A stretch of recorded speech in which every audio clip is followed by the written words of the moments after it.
It is getting a bit tiresome to hear the weekly pushback about how the Dallas Cowboys have just been beating up on some pretty bad teams and have not been able to win a single game against anyone with a winning record. Somehow blowing NFL squads away, particularly when they are playing at home, doesn't mean anything in the eyes of multiple critics. Of course, Dallas does not get to pick who they play, or when. The vagaries of the scheduling process means that the Cowboys have only played 2 winning teams in their first 11 games. Both of those were losses. Things certainly are going to get more challenging now, with 5 consecutive games against teams above .500 before the season finale at the Washington Commanders, who were their latest domination.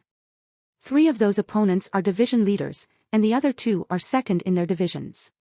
Let's look at things a bit differently.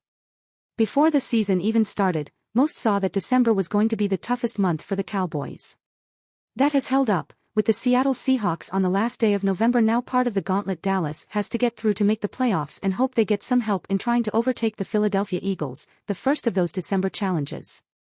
They do get to play 3 of those 5 tough opponents in AT&T Stadium, where they sport a 13-game winning streak.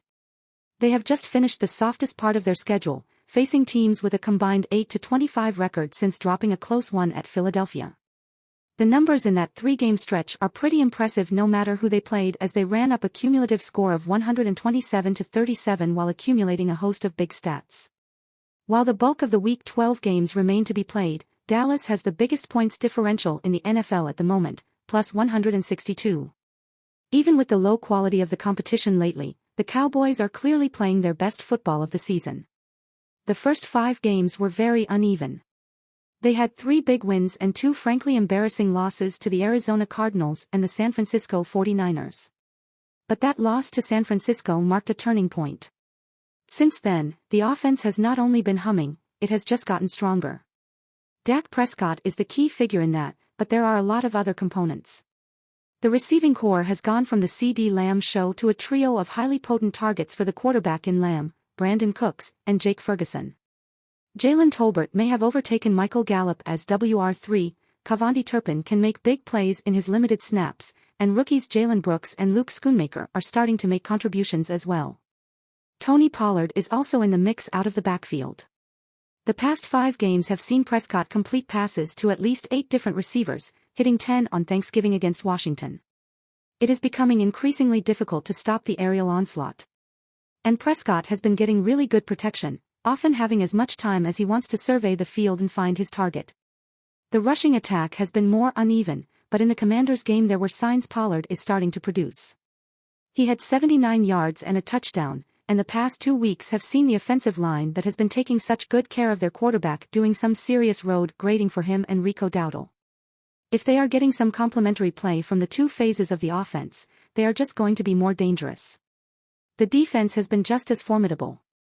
The pass rush continues to bedevil quarterbacks with sacks and pressures, and it isn't just coming from Micah Parsons, DeMarcus Lawrence, and the other edge rushers. Pressure is also coming up the middle, with Jonathan Hankins getting to Sam Howell twice in the most recent victory. Osa Odigizua is a constant threat, and even rookie Motzie Smith got some pressure on Thursday. There are times the Cowboys seem vulnerable to the run, but it is not as marked as it was at times last season. With Leighton Vander Esch out, Damone Clark and Marquise Bell have stepped up and do a solid job patrolling the middle of the defense. And when opposing quarterbacks do throw the ball, they do so at their own risk. As you might have heard, Darren Bland has already gone on an historic tear, setting the all-time record for pick sixes in a season as well as leading the NFL in interceptions this year. His remarkable feats have overshadowed the job Stephon Gilmore is doing on the other side, which may have something to do with why QBs keep putting the ball at risk just by throwing in the general direction of Bland, who uses his remarkable closing speed to overcome his less sticky coverage. Across the board, Dallas is playing its best football of the season. Additionally, since Vander Esch's injury, they have avoided the more important players losing significant time at a point in the season when so many other franchises are seeing key members of their team go down. Feel free to practice any superstitious rituals at this point to ward off the curse of the football gods. If they had scripted all this out, the timing could not be better. No matter the competition, the Cowboys have elevated their play. This is the best version of the team so far this year, playing with energy and determination. Of course, the question of whether this is going to be enough remains. Making it to the playoffs seems all but a done deal, as 2 more wins in the last 6 games should lock up at least a wild card spot. But they want more than that. Obviously they would love to overtake the Eagles for the NFC East title and a shot at the number 1 seed. Going on the road in the playoffs is not desirable, unless they are really improved and can carry the energy to away games.